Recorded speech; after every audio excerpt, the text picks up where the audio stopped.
Hinsdale, maybe? Or Wilmette?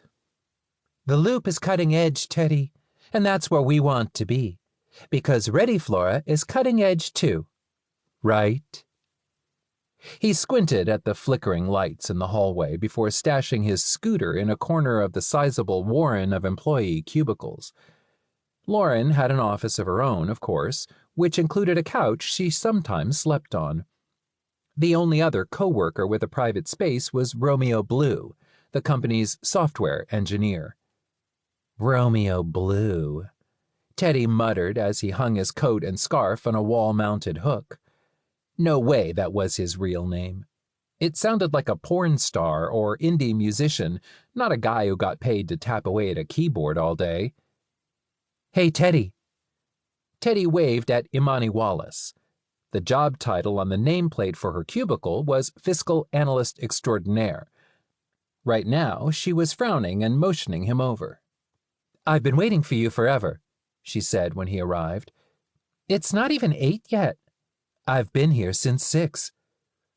He tried not to make a face.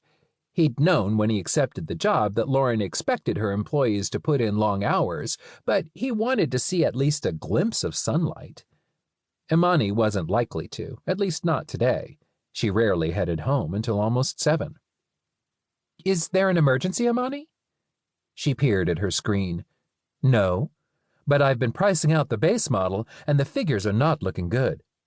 Unless we can cut costs, we're not going to turn a profit. We could raise the price. We're maxed out already. Your own reports say so. Although he knew she was going to say that, he sighed anyway. Send me the numbers. I'll see if I can find a way to cut some corners or sub some cheaper materials. Yeah, okay, fine. Her attention was back on her computer screen.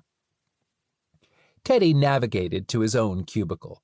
His nameplate announced Design and Marketing, sat down, and booted up. He'd done as much as he could to brighten the space, reproductions of tourism posters, patterned adhesive paper on the metal drawer fronts, and vintage desk accessories he'd unearthed at a thrift shop. His chair cushion matched the drawer fronts, and the soft glow of a real lamp somewhat successfully battled the overhead fluorescence. A small rug covered the ugly floor tiles, despite it being an annoying trip hazard. He might not have a view, and the air always smelled like floor cleaner, but plenty of people toiled under far worse conditions. He made his way through the overnight accumulation of emails, most from vendors trying to sell things Ready Flora didn't need or couldn't afford. Imani's spreadsheets had arrived, so he turned his attention to examining them. He didn't like numbers, at least not when they were arrayed in soulless columns, but cozying up to them was part of his job. Within an hour, the suite was bustling with activity. Conversations, people walking around, printers spewing paper, phones ringing. It was like the soundtrack of an office, and it made Teddy smile.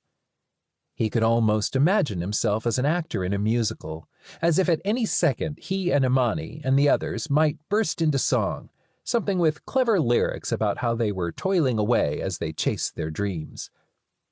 Hey. Teddy hadn't noticed anyone come up behind him, and he startled so violently that he almost knocked over his coffee. He spun the chair around and discovered Romeo Blue looking down at him, stone-faced. What? Teddy knew he was scowling and didn't care. Can we speak in my office, please? As usual, Romeo's voice was low, his words clipped, as if he refused to spare much energy to speak to Teddy. I'm busy right now. As soon as you can, then.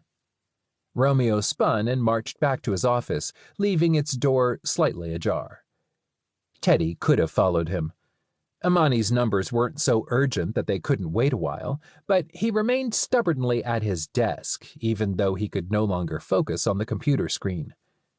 Romeo Blue. Teddy had Googled him once, just for the hell of it, not at all to dispel lingering notions that his coworker was a spy working under a really stupid alias.